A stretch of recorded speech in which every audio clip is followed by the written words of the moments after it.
नमस्कार, मैं हूं आपके साथ साक्षी गुप्ता और आप देख रहे हैं आयुष्मान। हमारे शरीर का बेहद ही महत्वपूर्ण अंग हमारा हृदय या कहें हमारा दिल, जो लगातार काम करता है, हर पल धड़कता रहता है और इसीलिए इस दिल को सेहतमंद रखना हमारी जिम्मेदारी है। और आज हम जानेंगे कैसे बनाएं अपने दिल को मजबूत। तो बेहद ही खास प्रोग्राम की शुरुआत करते हैं। हमारे साथ डॉक्टर आयुष जैन भी हमारे साथ जुड़ चुके हैं, स्टूडियो में मौजूद हैं। बंसल हॉस्पिटल में कंसल्टेंट कार्डियोलॉजिस्ट हैं। आपका बहुत स्वागत है सर। Thank you. तो हार्ट से जुड़ी हुई बीमारी के बारे में आज हम बातचीत करेंगे, जानेंगे क्या है इसका इलाज और क्या सावधानी रखनी चाहिए, कैसे होते हैं इसको लेकर टेस्ट। तो ये तमाम सवाल होंगे जो आज हम डॉक्टर से सवालों का जवाब लेंगे। तो शुरुआत करेंगे सबसे पहले डॉक्टर, ये जानना चाहूंगी कि जब दिल हमारा बीमार हो जाता है, ये हृदय सबसे मजबूत सबसे स्ट्रांग पार्ट है बॉडी का, लेकिन जब यही खराब हो जाए तो ऐसे में क्या करना चाहिए, क्या सिम्टम्स होते हैं?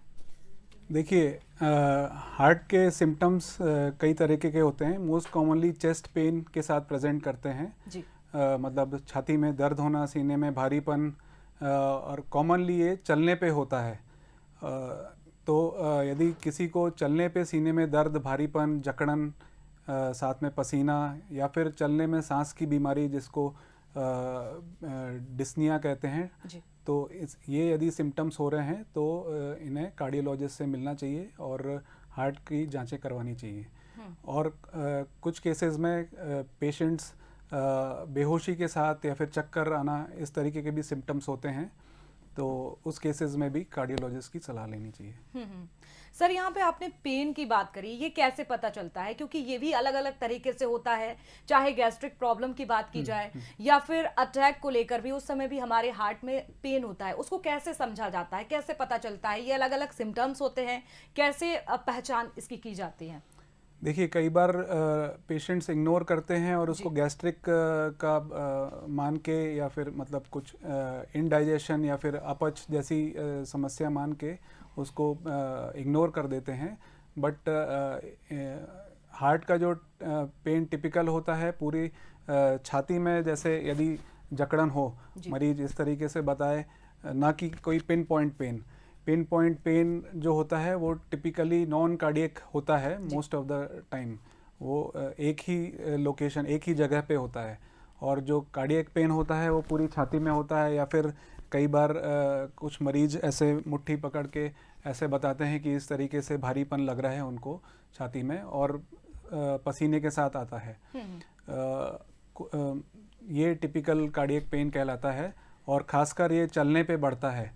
कुछ लोगों को रेस्ट पे भी पेन होता है, रेस्टिंग एंजाइना, जिनको काफ़ी सीवियर ब्लॉकेज होता है उनको रेस्टिंग एंजाइना होता है। तो वो भी उसी तरीके का सीने में जकड़न, भारीपन होता है और इसको हमें तुरंत एड्रेस करना चाहिए और तुरंत कार्डियोलॉजिस्ट या नियर बाय अस्पताल में दिखाना चाहिए। और गैस्ट्रिक पेन से इसको इस तरीके से डिफ्रेंशिएट कर सकते हैं कि कुछ लोग जो खाने के बाद पेन हो रहा है तो भी वो कुछ केसेस में गैस्ट्राइटिस वगैरह का पेन होता है, लेकिन हम बिना जांचों के उसको कंफर्म नहीं कर सकते। कई बार पोस्ट प्रेंडियल एंजाइना भी होता है, जो कि खाने के बाद एंजाइना होता है कुछ लोगों को। तो इसलिए हमें पहले जांच करवानी चाहिए, तभी उसको गैस्ट्रिक का मानना चाहिए या फिर हार्ट का मानना चाहिए। बिना जांचों के उसको इग्नोर नहीं करना चाहिए। सर, इस समय जिस तरह से हार्ट अटैक के मामले बढ़ रहे हैं, हम देख रहे हैं एक रिपोर्ट में अभी हाल ही में ये दावा किया गया है कि हर घंटे में 200 लोगों की जान जा रही है अटैक से, और ज्यादातर ये वो लोग हैं जिनकी उम्र 30 से 40 के आसपास है। अब ऐसे में अटैक को अगर हम समझना चाहें आसान भाषा में, तो ये कब आता है और उस समय हमें क्या करना चाहिए? पेशेंट को उस समय क्या करना चाहिए? देखिए, आजकल आपने सही बोला कि कई यंग पेशेंट्स में भी जिनकी उम्र कम है उनमें भी हार्ट अटैक देखा गया है। और इसके लक्षण यही होते हैं कि अचानक से तेज़ सीने में दर्द होना और पसीना आना, साथ में चक्कर वगैरह भी महसूस हो सकता है। कुछ लोगों को सांस की तकलीफ भी हो सकती है साथ में। तो मेन सिम्टम्स यही है, छाती में भारीपन, जकड़न, पसीना आना। और जब भी ऐसा हो तो कभी भी इसको इग्नोर ना करें और तुरंत अपने नियर बाय डॉक्टर की सलाह लें या नियर बाय अस्पताल में दिखाएं। और ईसीजी कराना सबसे ज़रूरी है। ईसीजी में ही सबसे इम्पोर्टेंट इन्फॉर्मेशन मिलती है। बाकी कुछ ब्लड टेस्ट भी होते हैं जैसे ट्रोपोनिन या CKMB, ये ब्लड टेस्ट होते हैं या फिर इको होता है। But one of the important जो सबसे ज़रूरी जो होता है ECG करवाना और कुछ ब्लड टेस्ट होते हैं वो टाइमली करवाना चाहिए, जिससे हमें यदि हार्ट अटैक है तो उसकी तुरंत उसका उपचार किया जा सके। सर बिल्कुल, अभी जिस तरह से सोशल मीडिया की अगर बात की जाए, जो वीडियोस निकलकर सामने आते हैं, कभी वर्कआउट करते समय अटैक आ गया तो कहीं बीच सड़क पर ही अटैक आ गया, ये जब वीडियोस देखते हैं उस समय हमने ये भी देखा कि CPR का बहुत अहम रोल हो जाता है, यहाँ तक कि जान भी बच जाती है कई केसेस में। अगर CPR को समझना चाहें तो कैसे समझे, कैसे दिया जाता है, इसका कितना महत्व है, और सबसे बड़ी बात ये कि टाइमिंग क्या होनी चाहिए, कितने समय तक ये देना पड़ेगा? देखिए, CPR जो होता है हमें सबसे पहले यदि कोई कोलैप्स किया है हमारे सामने तो किस कारण से कोलैप्स किया है। कुछ लोग हार्ट अटैक की वजह से कोलैप्स करते हैं, या कुछ लोग केवल शरीर में कुछ तत्वों की कमी के कारण, जैसे शुगर की कमी के कारण भी कुछ लोग बेहोश हो जाते हैं, या फिर कुछ लोग पानी की कमी के कारण चक्कर आके बेहोश होते हैं। तो वो एक अलग तरीके की बेहोशी हो गई। और जिनको हार्ट अटैक के कारण बेहोशी होती है तो हमें तुरंत CPR स्टार्ट करना पड़ता है। ऐसे में हमें सबसे पहले तो पेशेंट का पल्स चेक करना चाहिए कि मरीज का पल्स आ रहा है कि नहीं, जो हम अपनी कलाइयों को मरीज की कलाई पे हाथ रख के महसूस करते हैं, या फिर कैरोटिड या किसी धमनी को चेक करते हैं। और यदि नहीं आ रहा है तो इमीडिएट हमें चेस्ट कंप्रेशन चालू करना चाहिए। और जो चेस्ट कंप्रेशन है वो एक उसका दबाव इतना होना चाहिए कि वो ब्लड का सर्कुलेशन जो है सभी ऑर्गन्स में बना पाए, खासकर ब्रेन में बना पाए।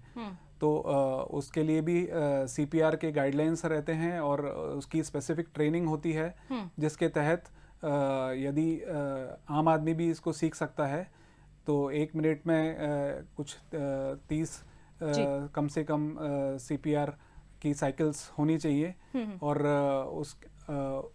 वो इफ़ेक्टिव होनी चाहिए।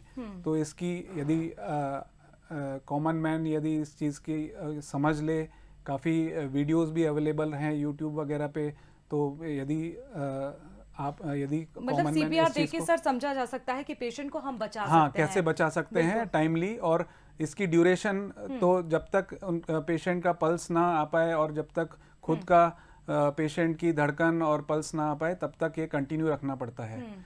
सर यहाँ पे आपने हार्ट बीट को लेकर बात की। अगर हार्ट बीट हमारी नॉर्मल रहती है तो कहीं ना कहीं हम ये समझ पाते हैं कि हमारा हार्ट भी हेल्दी है, सुरक्षित है, लेकिन कभी तेज होती है, कभी स्लो होती है, तो क्या ये भी दिल से जुड़ी हुई बीमारियों का एक संकेत है? क्या इसको भी हम ऐसे समझ सकते हैं कि आपका दिल अब सुरक्षित नहीं है, अब आपको हार्ट में कोई आपकी बीमारी बन रही है? क्या ये भी कुछ संकेत देते हैं? हाँ, देखिए, ये एक हमारा हार्ट का ऑटोनोमिक फंक्शन भी होता है जो हार्ट रेट वेरिएबिलिटी कहलाता है। तो कई बार नॉर्मली हमारा एक स्वस्थ व्यक्ति में हार्ट की धड़कन जो होती है, जब रेस्टिंग स्टेट में होते हैं, बैठे होते हैं, तो धड़कन नॉर्मल होती है, और जब चलते हैं तो धड़कन थोड़ी सी तेज होनी चाहिए क्योंकि कुछ एक्टिविटी कर रहे हैं, और या फिर दौड़ते हैं तो तेज होनी चाहिए। लेकिन कुछ लोगों में ये असामान्य होती है, अचानक से बढ़ भी सकती है, घट भी सकती है। तो कुछ लोगों को ऑटोनोमिक डिस्फंक्शन होता है, उसके कारण होती है, तो उसकी भी जांच कराई जा सकती है।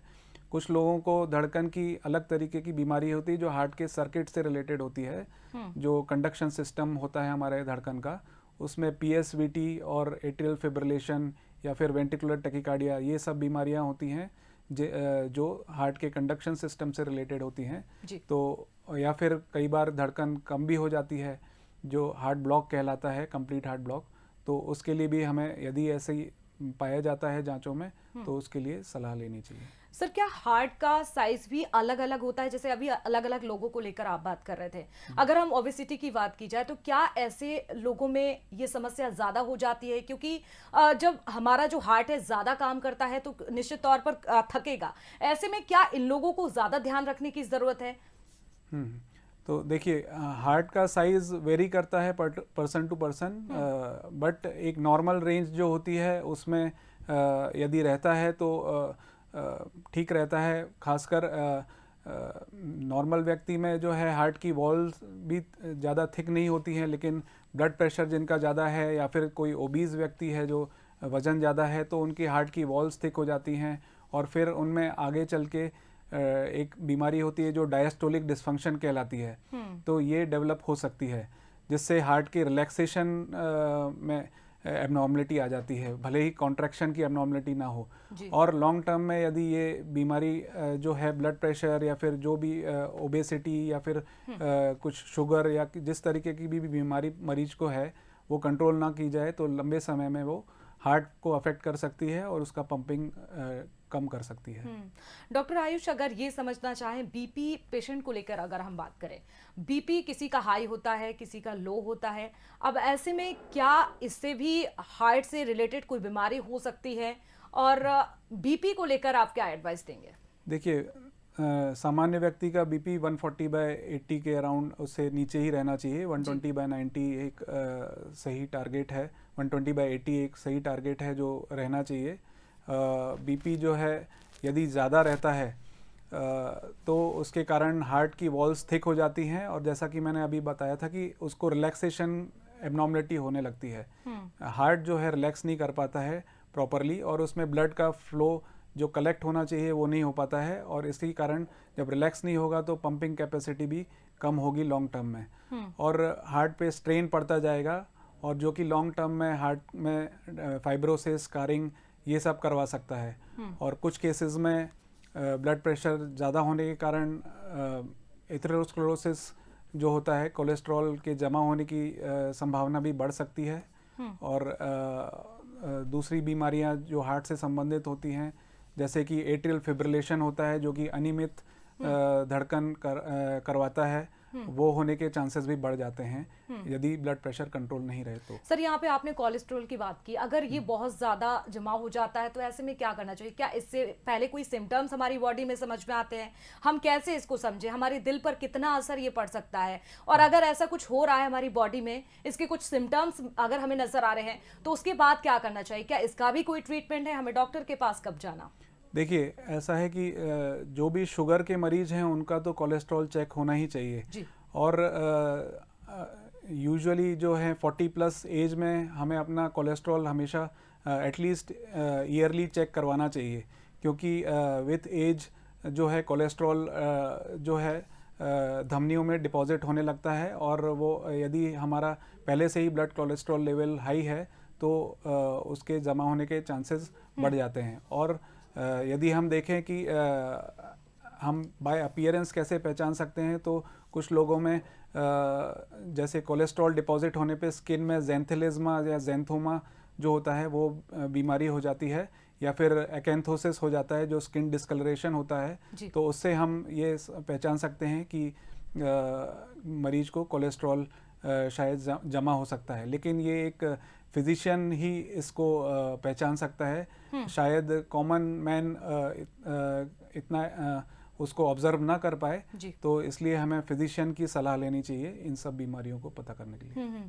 सर, यहाँ पे अगर हम हार्ट ब्लॉकेज को समझना चाहें, इसको कैसे समझना पड़ेगा? ये कब होता है और होता है तो उसके बाद क्या करना चाहिए? और इसमें सिम्टम्स हमें क्या समझ में आता है? हमारी बॉडी इसमें क्या रिएक्ट करती है? देखिए, हार्ट ब्लॉकेज जैसा कि आप कहेंगे कि यदि जो हमारी धमनियां हैं, हार्ट की कोरोनरी आर्टरीज हैं, उसके अंदर कोलेस्ट्रॉल डिपॉजिट करने की बात यदि हम करें तो उसमें ब्लड का फ्लो जो है हार्ट की मांसपेशियों में कम हो जाता है, जिसके कारण जो हम नॉर्मल एक्टिविटी करते हैं उसमें भी हमें थकान या फिर कमजोरी या फिर सीने में दर्द, भारीपन या सांस की तकलीफ ये होने लगती है। तो यदि किसी मरीज को जो वो नॉर्मल रूटीन एक्टिविटी करता है, ऑर्डिनरी एक्टिविटी जो हम कहते हैं वो करता था पहले और अभी वो नहीं कर पा रहा है और उसको इस तरीके के सिम्टम्स हो रहे हैं जैसे कि सांस फूलना, सीने में भारीपन या जकड़न होना या फिर फैटीग या थकान होना, तो हम को एक इंडिकेशन रहता है कि शायद इनको हार्ट की धमनियों में, कोरोनरी आर्टरीज में ब्लॉकेज होने की संभावना है। बिल्कुल सर, देखिए कहते हैं कि अगर आपका दिल है और दिल सुरक्षित है तो जहान है, आपकी जिंदगी है, लेकिन अगर दिल ही सुरक्षित नहीं रहेगा तो जिंदगी भी कोई काम की नहीं है। और इस समय अगर बात करी जाए हार्ट से रिलेटेड बीमारियों की तो ये बहुत ज्यादा जो केसेस सामने आ रहे हैं, आखिरकार क्यों ये ऐसी स्टेज पर पहुंच जाते हैं कि जानलेवा ये बीमारी बन जाती है? उस समय क्या करना चाहिए और क्या कैसे अपने दिल को सुरक्षित रहें कि ये जो जानलेवा बीमारी है इससे छुटकारा मिले और अपने दिल का ख्याल हम रखें? देखिए, एक तो हार्ट अटैक एक अलग चीज़ हो गई, और प्लस जिनको अटैक आके एक बार जो सरवाइव कर जाते हैं उनको टाइमली यदि ट्रीटमेंट मिल जाता है तो हार्ट का पंपिंग जो है वो असर नहीं करता है उसमें। मोस्ट केसेस में हार्ट का माइल्ड डिसफंक्शन होता है हार्ट की मांसपेशियों में। कुछ केसेस में लेकिन हार्ट की मांसपेशियों में काफ़ी असर पड़ जाता है और हार्ट का पंपिंग जो इजेक्शन फ्रैक्शन हम कैलकुलेट करते हैं इकोकार्डियोग्राफी में वो डाउन हो जाता है और उसके कारण सडन हार्ट का अरेस्ट होने की संभावना होती है। तो उस चीज़ को हमें कम करने के लिए कुछ हमारी मेडिकेशंस अवेलेबल हैं, उसको हमें रेगुलर लेना पड़ता है। और कुछ केसेस में सडन कार्डियक डेथ को प्रिवेंट करने के लिए यदि वो एबनॉर्मल हार्ट की धड़कन के कारण होता है तो कुछ डिवाइसेस भी हैं जिसके थ्रू उनको सडन कार्डियक डेथ को प्रिवेंट किया जा सकता है।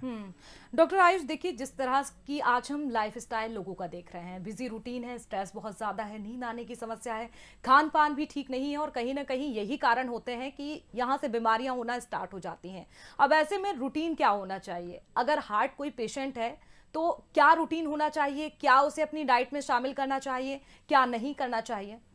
देखिए, डाइट में रिकमेंडेड है कि ग्रीन लीफी वेजिटेबल्स और फ्रूट्स ज़्यादा से ज़्यादा मात्रा में लें। यदि डायबिटिक हैं तो जिन फ्रूट से शुगर वगैरह बढ़ती है उनको अवॉइड करें।